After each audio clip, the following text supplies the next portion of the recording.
Hi friends, good morning. कैसे हैं आप लोग? स्वागत है आपका अपने फ्यूचर करियर में। जैसा कि कल मैंने आपको बताया कि मैं आप लोगों को फिजिक्स पढ़ाऊंगा।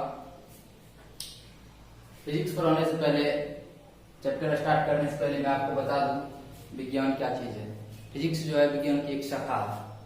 तो मैं आपको फिजिक्स पढ़ाने से पहले विज्ञान के बारे में बता दूं और विज्ञान के शाखाओं के बारे में बता दूं। विज्ञान विश्व में ज्ञात एवं अज्ञात वस्तुओं के क्रमबद्ध अध्ययन को विज्ञान कहा जाता है।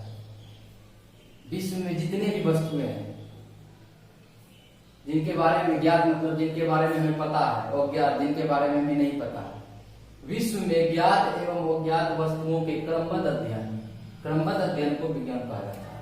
या आप दूसरे भाषा में इसे बोल सकते हैं, क्रमबद्ध तरीके से किए गए प्रयोगों एवं परीक्षणों द्वारा प्राप्त ज्ञान को विज्ञान कहते हैं। आप और भी परिभाषा दे सकते हैं। किसी भी वस्तुओं के क्रमबद्ध अध्ययन को विज्ञान कहा जाता है। विज्ञान की बहुत सारी परिभाषाएं हैं, आपको जो अच्छा लगे आप वो बोल सकते हैं। विज्ञान को 3 भागों में बांटा गया है: फिजिक्स, केमिस्ट्री और बायोलॉजी। फिजिक्स, केमिस्ट्री और बायोलॉजी। जब आप क्लास 3 से लेकर क्लास 8वीं कक्षा तक आपने विज्ञान पढ़ा, तभी आपको ये पता नहीं था इसमें कौन सा फिजिक्स है, कौन सा केमिस्ट्री है, कौन सा बायोलॉजी है। तीनों को मिला के चलता था 8 क्लास तक का साइंस यानी कि विज्ञान। जब आप 9वीं कक्षा में गए तो वहां विज्ञान को 3 भाग में बांट दिया गया: फिजिक्स, केमिस्ट्री और बायोलॉजी। फिजिक्स, केमिस्ट्री और बायोलॉजी। तो फिजिक्स यहाँ मैं पढ़ाऊंगा, केमिस्ट्री आपको दूसरे शिक्षक पढ़ाएंगे और बायोलॉजी दूसरे शिक्षक पढ़ाएंगे। तो आपका जो एग्जाम होगा 10th का, वो होगा साइंस का 80 मार्क्स का। 80 मार्क्स का एग्जाम होगा साइंस का। तीनों से क्वेश्चन रहेगा। 80 मार्क का क्वेश्चन रहेगा और 20 मार्क का आपका जो है प्रैक्टिकल होगा। क्वेश्चन 80 मार्क का रहेगा और 20 मार्क का आपका स्कूल में प्रैक्टिकल होगा। तो 100 मार्क कुल मिला के 100 मार्क हुए। एग्जाम पेपर होगा आपका 80 मार्क का। 80 मार्क में 25 से 30 मार्क का फिजिक्स होगा, 25 से 30 मार्क का केमिस्ट्री होगा, 25 से 30 मार्क तक का बायोलॉजी होगा। कहने का मतलब ये हुआ मिनिमम 25 मार्क पूछ सकता है और अधिकतम यानी मैक्सिमम 30 मार्क का क्वेश्चन पूछ सकता है सभी सब्जेक्ट में, फिजिक्स, केमिस्ट्री और बायोलॉजी में। टोटल जो होगा वो 80 मार्क का एग्जाम होगा। अब इससे ये अंदाजा लगा सकते हैं कि फिजिक्स का जो क्वेश्चन होगा वो या तो 25 या 26 या 27 या 30 तक पूछ सकता है।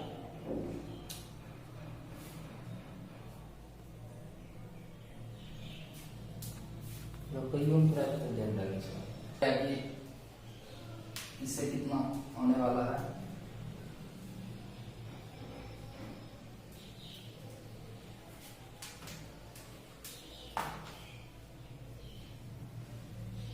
चलिए, फिजिक्स, केमिस्ट्री और बायोलॉजी।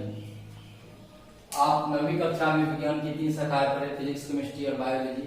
10वीं कक्षा में भी यही चलेगा, फिजिक्स, केमिस्ट्री और बायोलॉजी। जब आप 10वीं कक्षा पास कर जाएंगे तब फिजिक्स का अलग पार्ट हो जाएगा, केमिस्ट्री का अलग पार्ट हो जाएगा और बायोलॉजी का अलग पार्ट हो जाता है।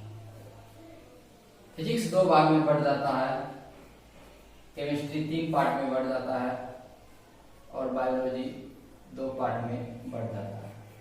यानी कि जब आप इंटर में जाएंगे यानी +2 10+2 में जाएंगे तो फिजिक्स आपको 2 प्रकार के पढ़ने पड़ेंगे, केमिस्ट्री 3 प्रकार के, बायोलॉजी तो 12th में आपको 10+2 में बायोलॉजी ही पढ़ना पड़ेगा। जब 10+2 से आगे जाइएगा बायोलॉजी भी 2 भाग में बढ़ जाता है।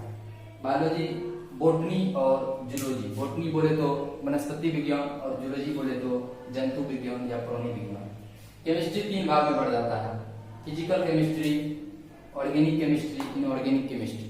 और फिजिक्स को 2 भागों में बांटा गया है: मॉडर्न फिजिक्स और क्लासिकल फिजिक्स, यानी कि आधुनिक भौतिकी एवं शास्त्रीय भौतिकी।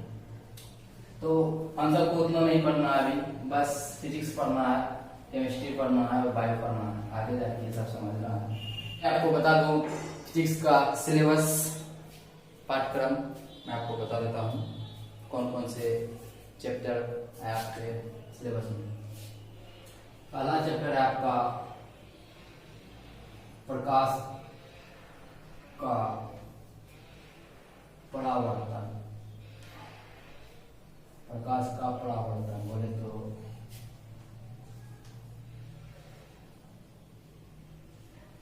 रिफ्लेक्शन ऑफ लाइट, या इसी को हम बोलते हैं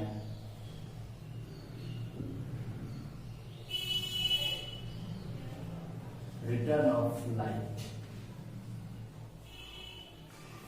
रिफ्लेक्शन ऑफ लाइट या इसी को हम बोलते हैं रिटर्न ऑफ लाइट। दूसरा चैप्टर है आपका प्रकाश का अपवर्तन, इसी का भाई है।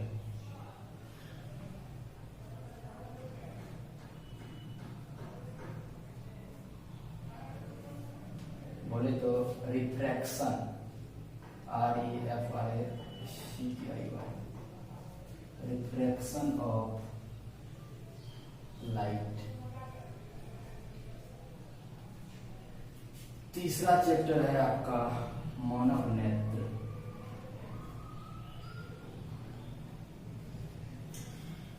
वायुमंडलीय अपवर्तन।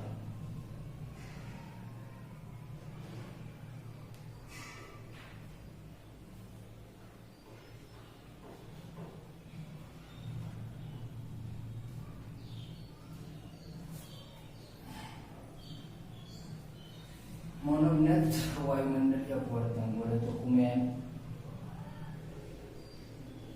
आई, एटमॉस्फेयर,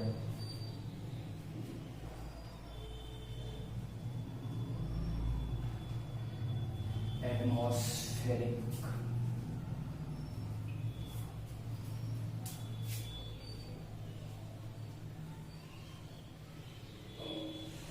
रिफ्लेक्शन,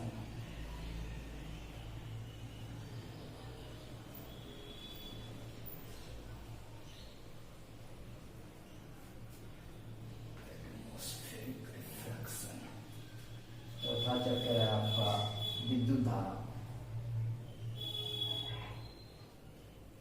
विद्युत धारा बोले तो इलेक्ट्रिक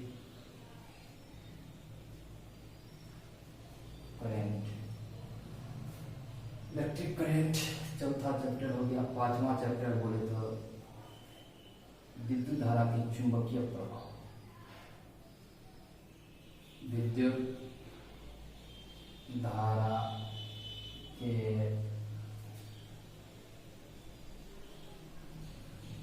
चुंबकीय प्रभाव।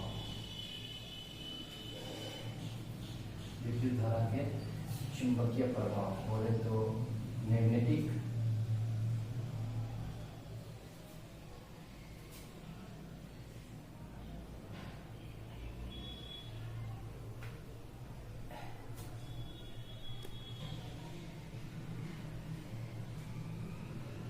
Magnetic effect, EFFECT, magnetic effect of electric current,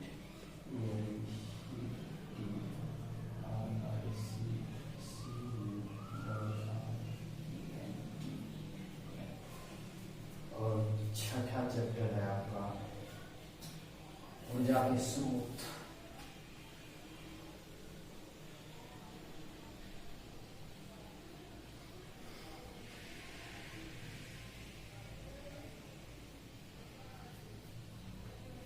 chapter है आपका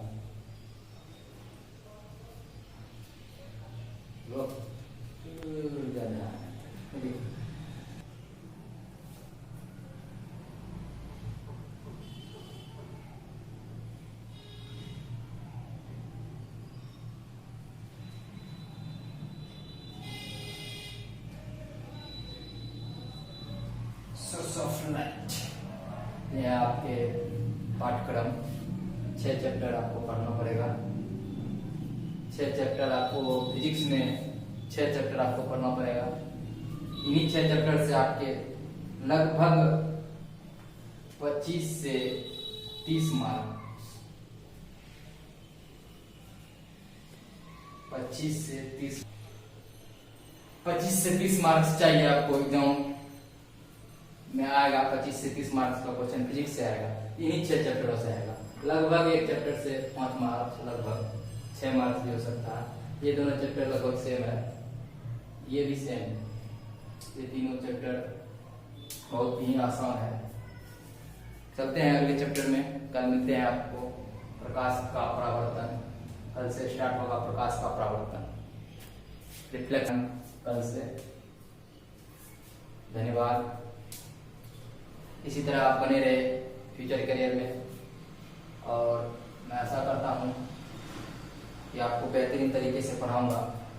और मैं चैप्टर वाइज बता दूँ आपको, पहले थ्योरी बताऊंगा, उसके बाद ऑब्जेक्टिव बताऊंगा, उसके बाद न्यूमेरिकल बताऊंगा।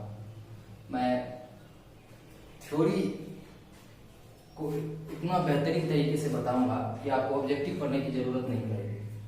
थ्योरी से ही ऑब्जेक्टिव निकलती है। थ्योरी एक बार मैं पढ़ा दूंगा, उसके बाद आपको ऑब्जेक्टिव पढ़ने की जरूरत नहीं पड़ेगी। आप खुद ऑब्जेक्टिव सॉल्व कर लेंगे।